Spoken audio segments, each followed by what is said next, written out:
Hyperkalemia Uncovered, the dark side of the drug.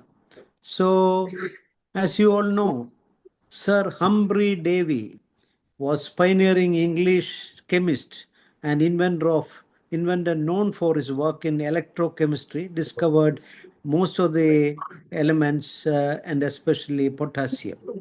It took some more time for people to measure the potassium and also to have ECG changes to find out the magnitude of the problem of this electrolytes if it is increased in particular with the chronic kidney disease. So the clinical spectrum can be from asymptomatic to life-threatening arrhythmias.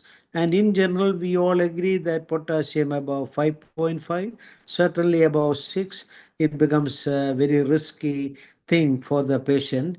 And ECG changes starts appearing and can produce arrhythmia.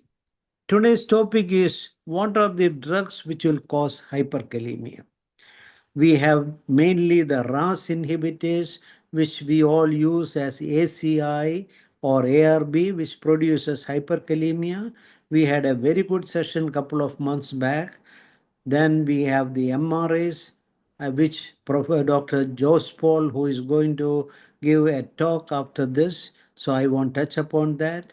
NSAIDs, we had a beautiful session by Dr. Jyoti Priya and Gopalakrishnan sir as the expert opinion, and we had a discussion last month. Then when we give more potassium supplements, and others are trimethoprim use, beta blockers, and CNIs. Who is at risk? Chronic kidney disease patients are at risk. Elderly, diabetic, and combination drug therapy is very, very important. So if you look at what are the causes of serum potassium rise when there is serum potassium rises when there is decreased renal excretion of potassium, shift of potassium from intracellular to extracellular space, excess potassium intake, usually rare, but usually combined with impaired renal excretion. The mechanisms are many. Aldosterone is the main culprit, production or the action of the aldosterone. Aldosterone promotes potassium excretion in the distal nephron, and blocking it produces hyperkalemia. Dr. Jose Paul is going to talk us in length about the MRA and the hyperkalemia.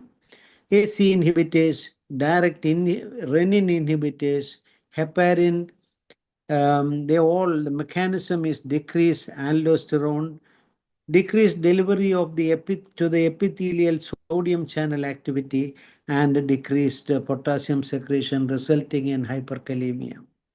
Reduced distal sodium delivery and tubular flow is also another mechanism where non-steroidal anti-inflammatory drugs, calcineurin inhibitors like cyclosporine and tacrolimus can produce this hyperkalemia. Mechanism is decreased renal perfusion, tubular function, and decreased potassium secretion, resulting in hyperkalemia.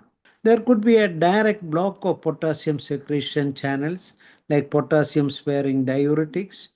Mechanism is block of the epithelial sodium channel and reduce luminal activity and reduce potassium excretion. So there could be a transcellular shift in the potassium with even a normal pH without acidosis. Drugs that push potassium out of the cells, beta blockers, digoxin, succinylcholine. Mechanism is decreased sodium potassium ATPase activity, beta 2 receptor blocker mediated cellular uptake of potassium. This is mainly with the certain beta blockers, and with the beta 1 blockers, the potassium shift is less.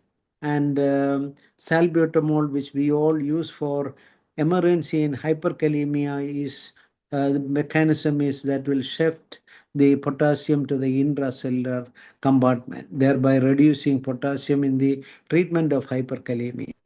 Excess potassium load usually contributes when excretion is impaired. Otherwise, the kidneys are capable of excreting the potassium out.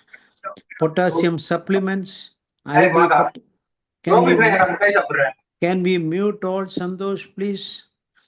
IV potassium, salt substitutes, impaired renal function due to many drug induced like NSAIDs, ACI, ARB, with contrast agents, and these drugs temporarily or permanently produce some drug induced worsening of the kidney and secondary hyperkalemia.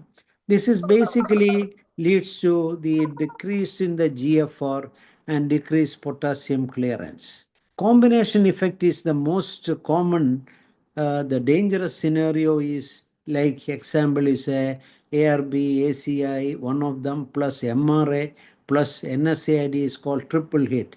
So therefore, it's very, very important to look into the history. Result, markedly impaired potassium excretion and severe hyperkalemia. So ladies and gentlemen, the management strategy is that a drug review is very important.